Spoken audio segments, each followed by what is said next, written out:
Sisters who watch. Sisters who watch. Sisters who watch. The Marvels. Hey, y'all, hey. Hi. Hello. Welcome to Sisters Who Watch. I'm Shelby. And I'm Laura. And we're sisters who watch everything. TV, movies, sports, concerts, and even another Marvel movie. Whew. Somehow. Another one. We're here. We love to watch, and we love talking about it even more. Today we're watching The Marvels. And the state of the Marvel Cinematic Universe. the MCU. That's right. And before we get into it, we want to remind y'all to follow us, subscribe, and leave 5 stars to Sisters Who Watch. Follow us on all social media platforms, Instagram, TikTok, Twitter. We're there. Everywhere. And please leave us a 5-star review on Apple Podcasts and Spotify, wherever you listen to your podcast. 5 stars, it makes a big difference. Also subscribe to our YouTube page and Apple Podcasts and Spotify so you get updates on when we post our videos. Thank you for your support. Yes, it means a lot. Okay, Shelby, now tell us about the background of the Marvels. Yes, let's get into it. So The Marvels is a continuation of Captain Marvel, which came out a few years ago, and 2 Disney Plus miniseries, WandaVision and Miss Marvel. The logline for The Marvels is, drumroll please, Carol Danvers gets her powers entangled with those of Kamala Khan and Monica Rambeau, forcing them to work together to save the universe. What? Yes. So It's as a you superhero film. Superhero movie starring 3 women, which Yes, is exciting including for 2 sure. women of color. Yes, we love to see it. And I didn't see Captain Marvel.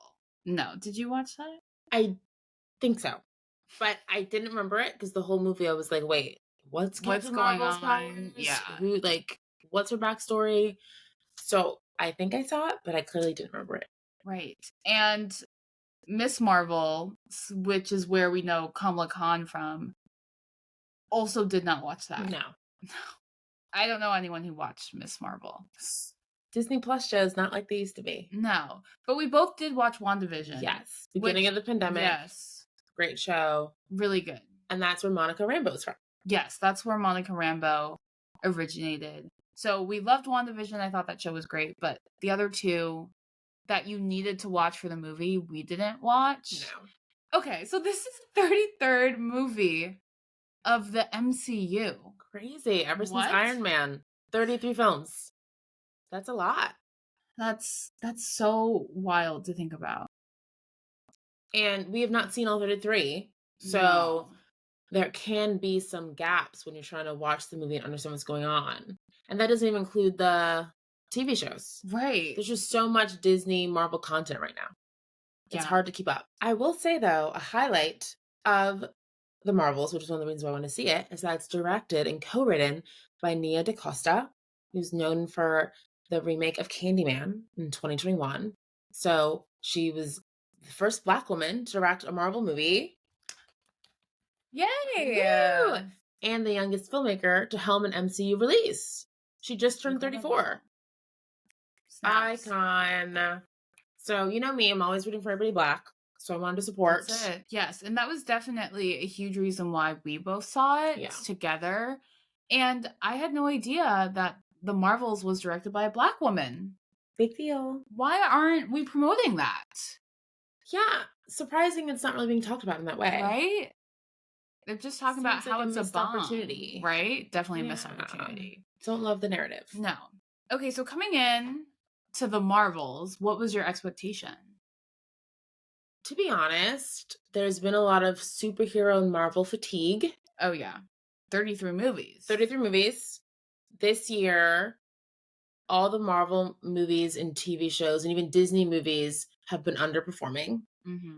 And we haven't watched a Disney Plus Marvel show since Hawkeye, I think. Yeah. So a whole year and a half of us not watching. So I haven't really been interested in Marvel as I once was. No. So I really didn't think I would see the Marvels, but I did want to support Nia DaCosta. And it's a superhero movie led by women, directed by a woman. I was like, okay, I got to see it. Right. But I was going in a little skeptical given how much superhero content has been out, and it hasn't been as good as it once was. I totally agree. I didn't have many expectations. I just knew that a lot of people have been talking bad about the movie. I know, it has not been getting good press. Right? And saying, oh, Marvel's over, Marvel's done, how this was a huge, how this movie was a bomb in the box office. It didn't do well. So, and everyone's just like, Marvel's trash, Marvel's trash. So I think that this movie is being like a huge part of that narrative when the movie itself is pretty good. You know, it's not a bad movie. And coming in, I was like, oh, this movie's probably going to be bad. That's what I was thinking because it was getting trashed, basically.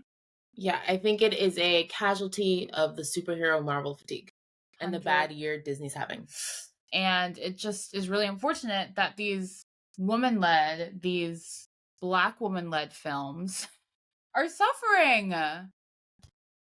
Can't win them all. Hard out here. You hop on the Marvel train a little too late. I know, at the wrong At the wrong time. Oh, it's What can you do? so sad. Whew. Okay. But So, yeah. there was a lot of diversity in the There film. As we said, women and women of color led. In terms of the cast, you had Brie Larson, Tiana Parrish, Iman Vellani, Zawe Ashton, Lashana Lynch. I mean, all-star cast. Heavy hitters. A lot of women of color. So that was really exciting. And we actually saw the movie at the El Capitan Theater in Hollywood. Woo! Hollywood. Hollywood. It's, I believe, a Disney-owned theater. And right on Hollywood Boulevard, in the thick of it. And we got a deal. Yes. Love a nice deal. But it was cool because they had like the Captain Marvel and the Marvels costumes and photo ops. So it was kind of a vibe.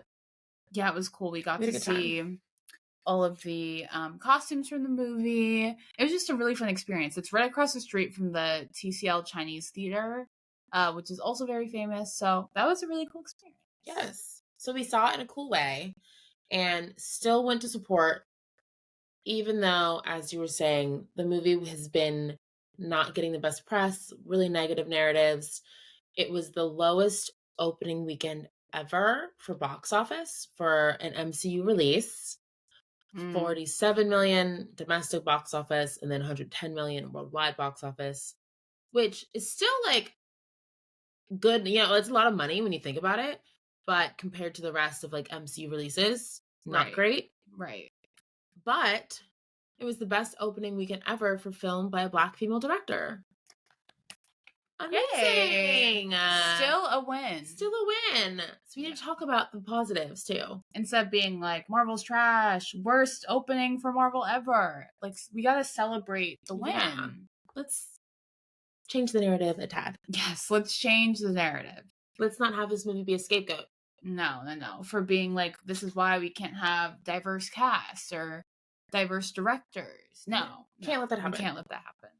So we're excited to talk about it and, you know, shed some light on the movie because it doesn't deserve all the hate. After seeing the movie, what were some themes that stuck out to you, Shelby? Teamwork. Basically, the movie starts out Captain Marvel in space doing her own thing, isolated. One of the reasons I was trying to understand her character, it was very confusing. But she was just kind of floating in space, doing her own thing. And then you see Kamala Khan in her childhood home, obsessed with Captain Marvel, but on her own, right? Family doesn't really understand her. And then Monica Rambeau working with Nick Fury, trying to do her own thing. And so you have these three women kind of like isolated, not working together, but they are kind of thrown together because their powers become entangled and then have to form a team that Kamala coins as the Marvels. It was cool to see people work together that initially didn't want to, and they ended up being a really good team. Yes. And I do think that's an important theme in general in our world. Like, we shouldn't be isolated. We shouldn't be alone. A lot of times we do need people to support us, and we do need to ask for help. Captain Marvel needed to ask for help. She thought she could do it on her own. And even though she's a superhero, she could not. She needed a teammate, someone to have her back. Yeah. Teamwork was definitely a big theme. And as you kind of saw in the previews, if you've seen the previews for the Marvels, when one of them uses their power, the other, like, they swap places basically. So there's some really cool sequences where you see them practicing, being like, okay, Kamala, you do this. And then you see them kind of switch places. So yeah, they literally had to work together to use their powers that kept on shifting and swapping to beat the bad guy. Yeah. You also see, I would say, like, family as a theme. So for those of you who didn't watch the first Captain Marvel, the backstory is that she was in the military, and like her close friend is actually Monica Rambeau's mother. So she was Monica's like like a aunt, godmother, auntie, kind of figure. And Monica was sad as a child that Carol or Captain Marvel never came back. So they were kind of like estranged family members. So they were trying to deal with that. And Right. then you see Kamala's family trying to look after her, but she's like, no, I want to be a superhero. Leave me alone. I want to fight crime. Right. So it's interesting seeing the different family dynamics. And I would say a lot of rekindling of relationships. Definitely. A theme that was at the crux of the movie was, fighting for your people and reclaiming your power, your territory, right? Fighting for your country or your nation. And that's why there's this conflict. The villain, Darben, don't understand the name, but basically, Captain Marvel, Carol Danvers, started this huge war trying to protect her people, but it ended up leaving Darben's nation like desolate without resources. So Darben is trying to get revenge on Carol Danvers and is going to all these different nations in space, taking their sunlight, their water, all their resources so that her country can reign supreme again and have power and she can support her people. Exactly. So it's interesting. Yes, she was the villain, but she was looking out for her people, right? She wanted to return her land to its former glory. So you can kind of relate to her in a sense. And I think she had a valiant cause, but was going about it the wrong way. Definitely. Like, you don't want to steal water from other planets. You don't want to steal sun from other planets. And that's what she was doing. Yeah, it's giving like colonization. Yeah. Yeah. Like, find other ways to help your own planet. Yeah. We don't need steal any. From others. No, yeah. No more colonizers. No. Tell me about some of your favorite moments from the Marvels. Yes. Like you were mentioning, what was cool about the entanglement of the powers is that it led to some really interesting fight sequences. Right. Because if there was ever a time when they were using their powers at that same time, they would switch spots. So the first big fight scene, where Kamala, Carol, and Monica were all trading places between like New Jersey, where Kamala's from, and then space, where Monica and Carol were, was really cool. And it then led to Kamala's family having to fight some bad guys that accidentally got transported. That was good. To New Jersey. And then it led to Kamala in space trying to protect herself from bad guys in space. Like, it was crazy. It was a lot of like back and forth. Yeah, that opening fight scene was good. And I loved Kamala's family. They were great. They were really fun, and they were fighting the bad guys with her. The family was great. So love seeing the Khan squad. And one of my favorite scenes was when they went to the musical planet. Aladna. Yes.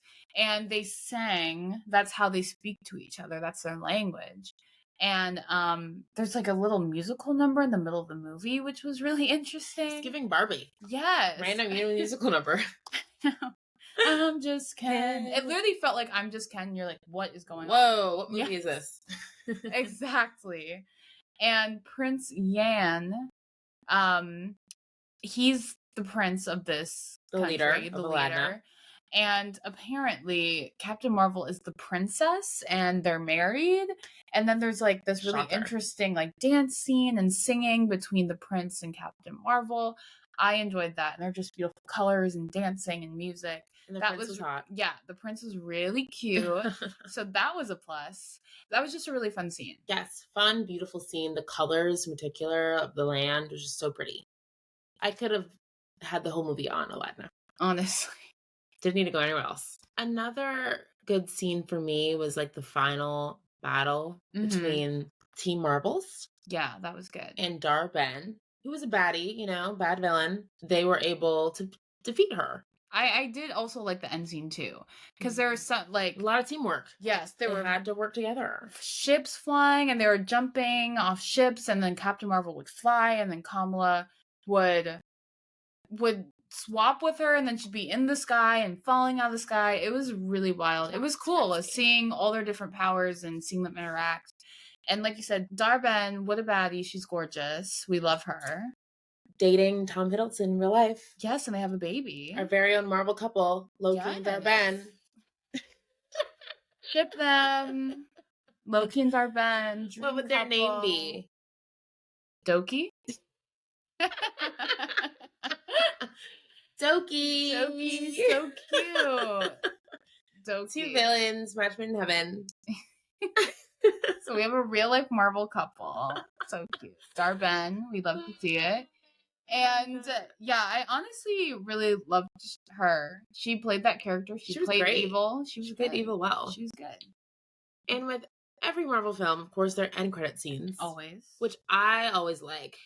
I think that's a nice touch they have, having an end credit scene at the end. The first one was Kamala recruiting Kate Bishop. Do you remember Kate? Yes. Haley Steinfeld. Yes. Who was in Hawkeye. Yeah. Again, you need to watch the Disney Plus series to understand. And Kamala was trying to recruit Kate to be a part of the Avengers. So I'm not sure if Kamala is now an Avenger, but she thought she was. And she was now trying to recruit a team. She's living in her Delulu. Good for her. She's best. I don't know if Nick Fury told her all this. Avenger. Yes. Love that for you, Kamala. Yeah, that'll be interesting to see if Haley Steinfeld, becomes an Avenger. Kate Bishop. So good for her. Good for her. And there's a second end credit scene, and this kind of ties in with one of our least favorite moments, because at the end of the movie, Monica Rambeau, she has to use her powers to close one of the black hole things. I don't know the name. Time thingy.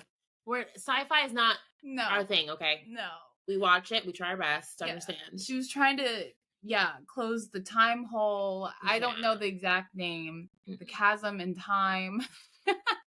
But she's trying to close out with her powers.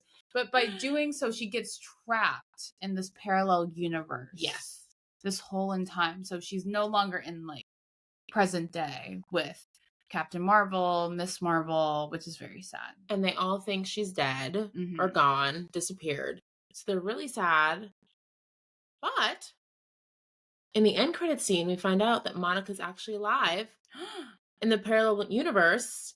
And she wakes up and she sees Lashana Lynch's character, who played her mom in the other universe. And she's like, Mom! And Lashana Lynch is shocked. She's like, Who are you? No, not your mom. The doctor is like, oh, you're just disoriented. Been through a lot. And we find out she's in the X-Men universe. What? And X-Men used to be a part of a different world because it was owned by Fox. So the X-Men properties was owned by Fox. So Deadpool and Wolverine with Hugh Jackman and Ryan Reynolds and the OG X-Men with Halle Berry, all those people. That was a completely different world from Marvel. But now that Disney owns Fox, they're going to be connecting X-Men with the MCU. Wow. Maybe Marvel and X-Men coming together is going to rejuvenate the MCU. Because now... I think it could. Because when we were growing up, X-Men was a big deal. Oh, yeah. So many movies. Remember, they had X-Men First Class with James McAvoy and Michael Fassbender, Jennifer Lawrence. Right. And then before that, right, the OG with Wolverine. James Marsden. James Marsden as Cyclops. Yeah, of course, Halle Berry, we know, iconic. Yeah. Hugh Jackman. Yeah, iconic franchise. X-Men was a vibe for like a bit. 2000s, 2010s. So it could help Marvel get back on track.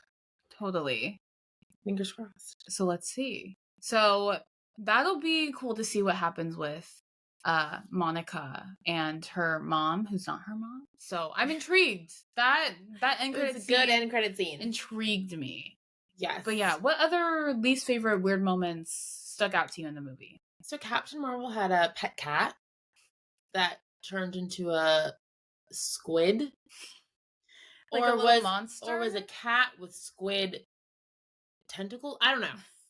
But it was a weird cat that would use its squid tentacles to eat people. And it was never explained. And then all of a sudden, randomly, all these baby squid cats were being born. And again, never explained. Yeah, how did the first baby get born? Yeah. And they just started eating people and throwing them back up. And it was just so weird to me. I was not a fan. Yeah, I know you didn't like that. I thought it was kind of funny, a little comic relief, but it was bizarre, and I think we lacked context because we're like, wait, how did this first baby get born? And maybe it's because we didn't see the other movies. I don't know. Maybe there's something we missed. Clearly, we missed something. So yeah, the cats were funny, but they were also definitely strange, alarming. Yeah, I also didn't love our baddie Darben destroying other nice planets. Tarnax and Aladna. The people seemed so sweet, and she was like, nah, I need your resources. So I will destroy you. I will destroy you. Don't care about your livelihood. Great. No. So that wasn't great. No. And there also was a lackluster cameo. Mm-hmm. Tessa Thompson, who was in the Thor movies. Right. I don't remember her character's name. Me neither. Doesn't matter. She's barely in the film. Doesn't matter. And she made a cameo to take the remaining people from Tarnax who survived the attack by Darben somewhere to safety. That's all. It was 2 seconds. Yeah, really short. It felt a bit weird. It felt like she was underutilized. Right. Out of place. What was the point? And Tessa Thompson's great. I'm a big fan. Loved her in the Creed movies. But it just felt like bizarre. She could have been utilized more, I agree. I totally agree. Okay, Shelby. Who or what from the Marvels did you love to hate? I'm going to say Nick Fury. We've barely talked about him. Samuel L. Jackson's character, who is somehow in every Marvel movie, he's booked. TV show. Booked and busy. But I don't really know his role. Yeah, what does Nick Fury That's why I love to hate him. I'm like, why was he here? What was he doing? He just seemed like the comic relief, telling jokes every now and then that I didn't think were that funny. No. Similarly to Tessa, kind of felt weird, underutilized. Who is Nick Fury? How has he survived this long? What is he doing? Maybe I need a Nick Fury origin story. That would be good. Maybe I need his background. Why haven't they made that? Right? I feel like people would come out and watch that. Yeah, a Nick Fury people movie. Like Samuel L. Jackson. Yes, that would be great. I would like that. If they've made it and we missed it, let us know. Honestly, it may have been a Disney Plus show we didn't see. I definitely could have missed that movie. Who would be a good young Nick Fury? Oh, I really like Sinqua Walls these days. Oh my gosh, yeah. Put him in anything. He doesn't seem like a Nick Fury, but no, he has too much swag. Yeah, too much swag. But I like him, so yeah. Check out our Blackening episode and White Man Can Jump. Shelby talks about how much she loves Sinqua Walls. Laura, who'd you pick? You do need someone with some charisma. Yeah, who's a bit more funny, witty. Right. Funny. That's tough. I'm like, I know a really good actor. We talked in Chevalier. What's his name? Kelvin Harrison. Kelvin Harrison Jr. He's good, but I don't know if he's funny. But he's a really good actor. I think he could do it. But sound off. Let us know what y'all think would be a good Nick Fury. Who are the young black witty actors? Hard to think of. I know. I just thought of the other guy from The Blackening, who was the villain.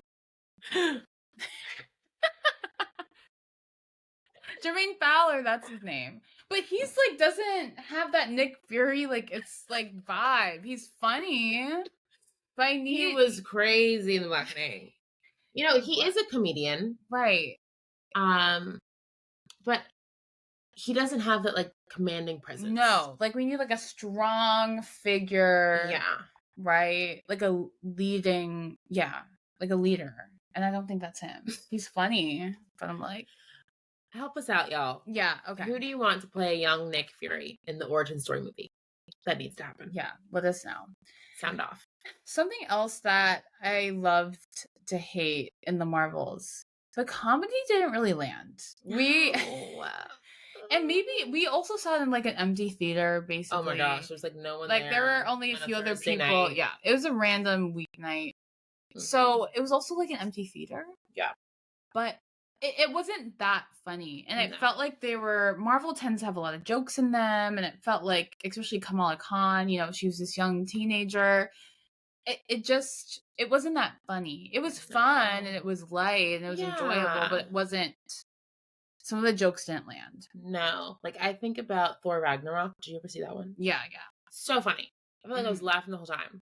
And even my Iron Man, I feel like that was known for being funny. Yeah, the Avengers movies. Yeah, MCU has lost some of the funny. I agree. I totally agree with that. Who or what did you hate to hate in this movie? This might be a little edgy, but Captain Marvel. I know. Hear me out. Captain Marvel, Carol Danvers, is a bit boring to me. She is. She didn't understand her humor. It was very dry. I still don't know. Was she trying to be funny? I don't know her.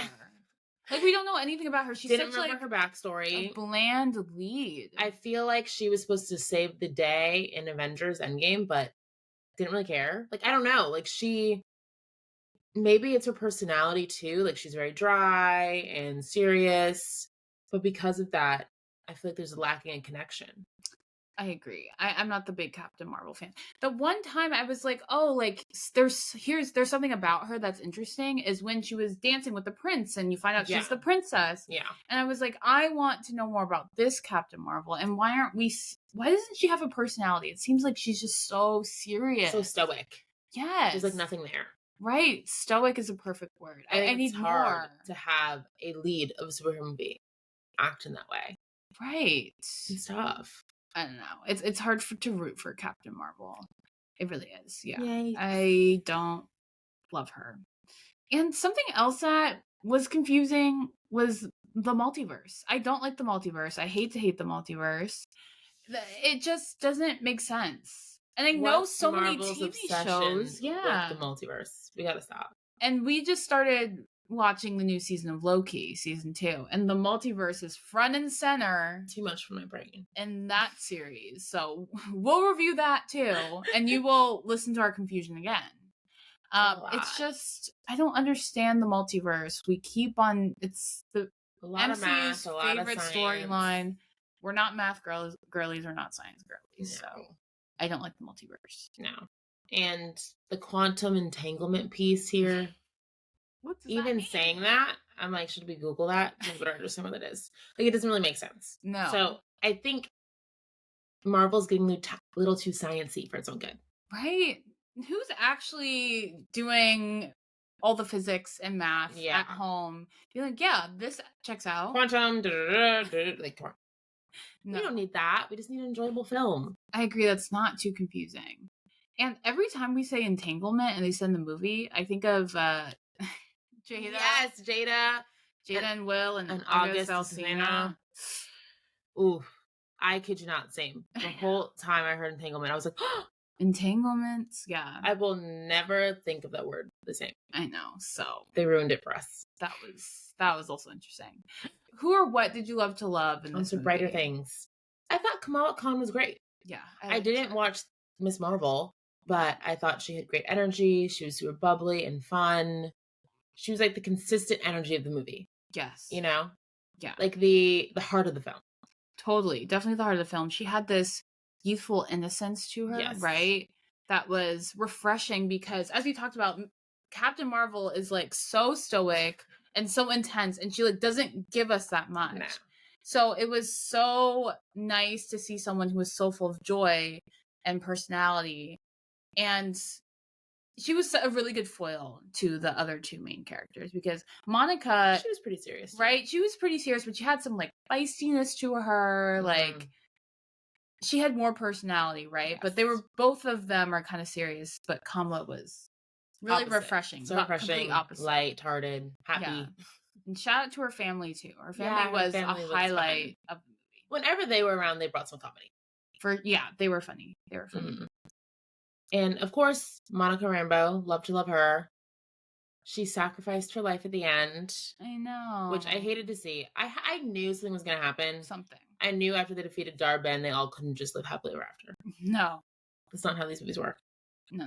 But I was sad she had to be the one. It was like, send Carol. I literally send Carol. Send Carol Danvers. Yes. Oh my gosh. Go on, girl. Give us nothing. Send Carol Danvers. Yeah. Yikes. So I was sad to see Monica get trapped in this time hole thing. This parallel universe. That was sad. Yeah. But something else I also loved in this movie was the diversity. As we talked about, I mean, having 3 women leading a Marvel movie, that has not happened before. So that's very exciting. And also just having a Black woman director. The villain was also a Black woman. Just cheers all around. Giving. It was great. Women running things. Right. Which we love to see. So I truly did love to see it. It was, I don't think I've ever seen a movie like that. A superhero movie, right? No. A Marvel movie. It was cool to be like, oh my gosh, like look at all these people who look like us, right? I mean, men just must be feel so powerful after every single Marvel movie. Because just all these buff dudes, you know, all the time, saving the world. I'm like, wow, this is how they feel all the time. That's crazy. Hard to relate. It's like, wow, finally. Yeah, Monica, go. Ooh. Yeah, go, Monica. Kamala, yes. Finally. So that was really cool to see. Should we play our game? Yes. Red flag, green flag. 1, 2, 3. Okay, Laura. Question for you. Is it a red flag to make a movie with outside references essential to understanding the plot? Yes. So basically just the entire MCU, making movies where you have to watch all the other previous Marvel movies and the Disney Plus TV shows to understand what's going on. Yes, it's a red flag. To understand this movie, you had to have watched like 5 different things. And because we did not see Captain Marvel and because we did not see Miss Marvels, we were missing very key things, right? And to understand the credit scenes, you had to have watched Hawkeye. You had to have watched X-Men. Yeah. And it's like there's so many references. It's references on references. Imagine if we brought, you know, our grandpa to see the movie. Oh my gosh, he would have hated it. They would literally have no idea what's going on. If you had not seen a single Marvel movie, you would not be able to understand what's going on. And because of that, I think it's super great for fans. Like diehard fans are obsessed because it's all the Easter eggs. It's so focused on them. It's super feeding the fan. But it makes it hard for the non-fan to enter the universe. It makes it hard for the non-fan to enjoy it. And I think that's a missed opportunity, especially now with Marvel movies not doing so well. They need to find the balance of attracting the super fan and new audiences. I think Black Panther crushed that. So many people who could care less about Marvel went to see that. Right. Because, exactly, Marvel needs to do more movies like that where it's a great story on its own, but it still makes sense within the universe. Because you didn't need to see any movie in Marvel to understand Black Panther and to enjoy it. It's just a good superhero movie, but there's still references to the MCU. But the Marvels was so entrenched in references that even people who have seen the majority of Marvel content had no idea what was going on for much of the time. So that was confusing. So yeah, it is a red flag. Bright red. Flashing red. Stop. To connect it to another, you know, kind of universe. I'm a big Drag Race fan. I got Shelby to also watch it. And I think Yes. that show also suffers from having so many references within the show. And I know that sometimes Shelby is like, wait, who's that? What's Literally. this? Yeah. Because it's just like references on top of references on top of references.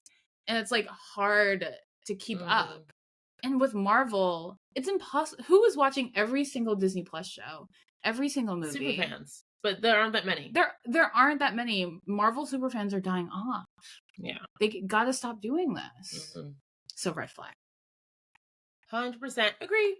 Okay, Shelby. My turn. Is it a green flag to drop out of high school to become a superhero? I think in the fictional world that Kamala Khan is living in, or Peter Parker is living in, I think it is a green flag. Follow your heart. Life's too short. If you are gifted and you have a gift to be a superhero, why be in school? Like, work's a lot, school's a lot. You're letting your gift struggle. You're not feeding your soul. Okay. So I do think it's a green flag. But if you're in the real world and it's like a situation like the Kick-Ass movies where you're not actually a superhero, you have no powers. Like if I was 17 in high school and was like, I'm gonna drop out and be a superhero, everyone look at me crazy. No. But I think in this fictional universe, why not? Enjoy your life. Use your gift. Soar. You heard it here. Drop out of high school. Let your gift soar. In a fictional universe. Not in real world. Asterisk. In the real world, get your degree. Get your degree.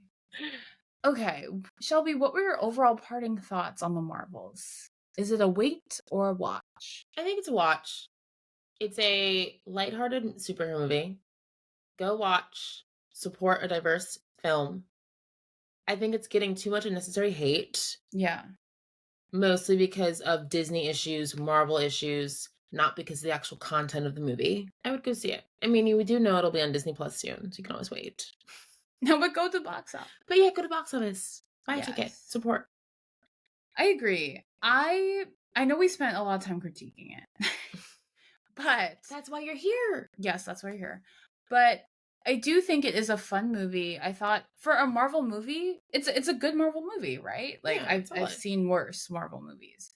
And it was fun, it was light, and it was woman-led. That really like diverse cast, directed by a Black woman. Support the movie, support the movie, support the movie. Our what to watch segment. Okay, so we mentioned Loki season 2 recently had its finale. So we're currently watching that and we're excited to review and talk about that with y'all. Thrilled. And yeah, as we've talked about, Disney hasn't had the best year.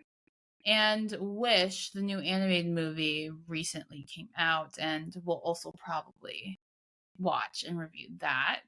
I haven't heard too much about Wish either. Just know that the tracking for the box office in opening weekend's looking a little soft, so that's not great. Another movie that's diverse-led, women-led, that's not looking too hot. Yay! Great! We love to see it.